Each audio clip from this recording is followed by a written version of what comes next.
payment cannot be late. A payment cannot be late if all the requirements,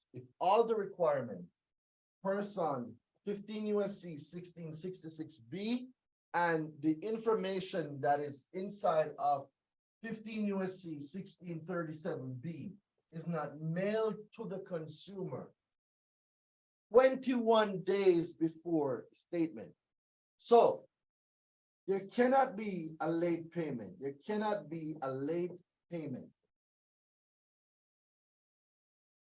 if the requirements of 15 USC 1666B and 15 USC 1637B is not mailed out to the consumer, mailed 21 days before the statement.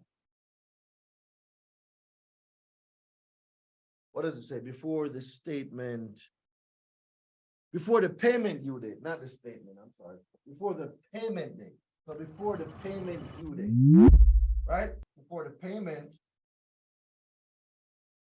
due date.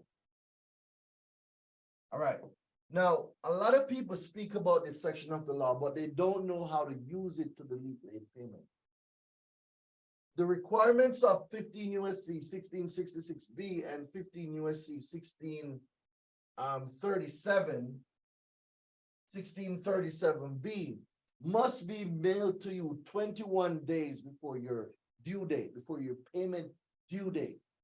So when you go to your statements and you see your statement, you know when your statement is due. 21 days before that day, within that 21-day period, you're supposed to get the 1666B and 1637B information that is required. If these information are not sent to you, a late payment cannot go on your credit. So that's if you are going the late payment route. Now, when we transition over to do exclusions, we know that transactions are not a part of the consumer report. So it's not what you know, it's what you can prove. So now this company needs to prove that they sent the required information up to 21 days before your due date. If they can prove that, if you're using 1666B, the late payment is valid. If they cannot prove it, the late payment is invalid. That is why I don't use this section, because it gives a chance for a rebuttal. I use transactions because that falls under the exclusion section and there is no rebuttal for that. Now, if you are damaged, so now let's say that you were Kurt, right? And you are going in for a refinance and or a HELOC, and they use this information to deny your HELOC or deny your refinance. That is called damage. You can prove that because you would have to get an adverse action letter. Where was I? Yeah, getting damaged. So these are the results of getting an adverse action. And when an adverse action is now given, you, by the consumer, by law, you're supposed to get that, that adverse action letter. This is how you prove damage, and this is how you can sue. Now, when it comes to a HELOC, let me explain this, and then I'm going to go into day 5. When it comes to not a HELOC, when it comes to a refinance, refinance is one of the biggest scams ever created. So you own a home, right? You have a home, right? And this home, you live here with your family, right? Everybody is happy. Now, what they didn't tell you, what the bank didn't tell you, is that you have interest, right? You have interest and you have principal.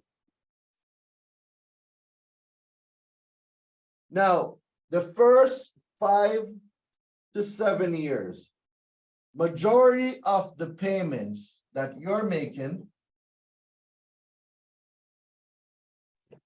it's more than that. Goes to interest. right? Majority of it goes to interest, very little goes to principal.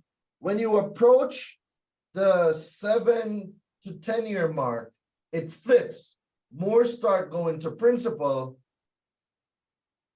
and less starts going to interest.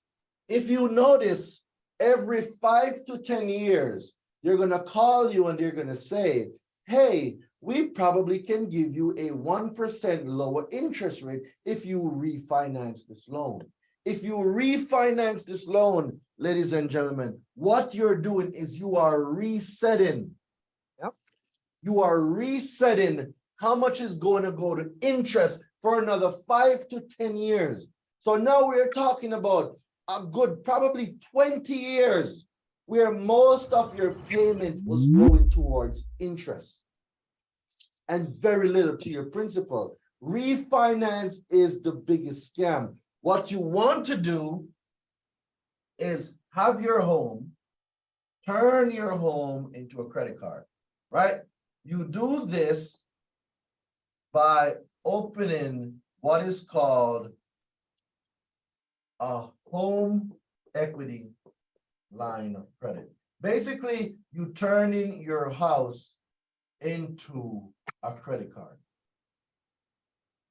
Now, even though the interest rate on this might be a little bit higher, but there's a way how to beat the system, right?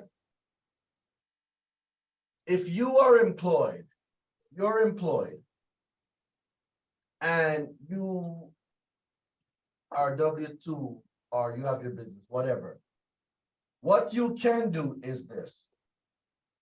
From the HELOC, you take out your monthly expenses from the HELOC. So monthly expenses, you write yourself a check, right? And now this expense should not be greater. This expense should be equal to what your salary is. So if your salary is $6,000 a month, you shouldn't be using more than $6,000 off the HELOC. So whatever monthly expenses you have, you write the checks from the HELOC. What you get from your job goes directly to the HELOC, every single thing. So if you get paid bi-weekly or weekly, your whole paycheck goes to the HELOC. And what you're doing now is you're taking your monthly expenses, only your monthly expenses, you're cutting checks from the HELOC. So what you will discover is if you continue this between 7 and 15 years, you can pay off, ladies and gentlemen, a 30-year mortgage. Do not let them scam you into doing a refinance. With a HELOC and the method I just described, you can use this method to live your life, cover your expenses. Remember, do not go over your monthly salary. It's going to be a lot of money and people get tempted. Be disciplined. Only your monthly expenses. So if your monthly expenses come up to $3,000 a month, don't go spending $10,000 out of the HELOC. Don't do it. Have your paycheck, all $6,000 a month that you're getting, go towards the HELOC. And what you're going to do, ladies and gentlemen, over time, you'll pay down that mortgage quicker than anything else. Because why? You're still writing the mortgage payments from the HELOC. So now you're able to pay more on the mortgage. So over 7 to 15 year span, you should have paid off a 30-year mortgage. So that is the. I heard something. What happened? That was me, Danielle. I want you to. I didn't understand when you said the pay part, the write the check part.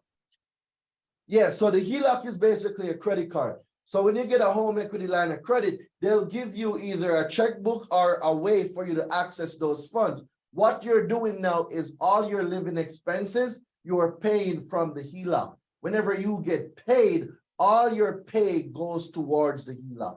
So that way you are minimizing whatever you're paying on interest because you're paying it back the same time you use it.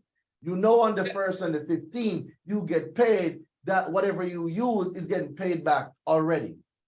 Plus That's now sort of the like, excess, you're gonna use that now to pay down the mortgage. Say that again? that's sort of like paying, like if person paying their monthly expenses toward their credit card. You building up the payment history on the credit card, right? Yeah, you turned your home into a credit card. That's what you do. Yeah. Okay.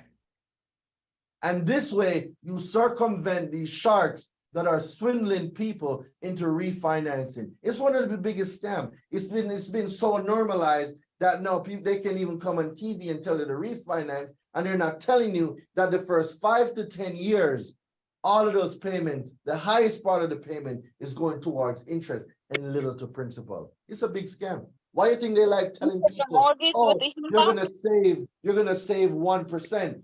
Keep your 1%.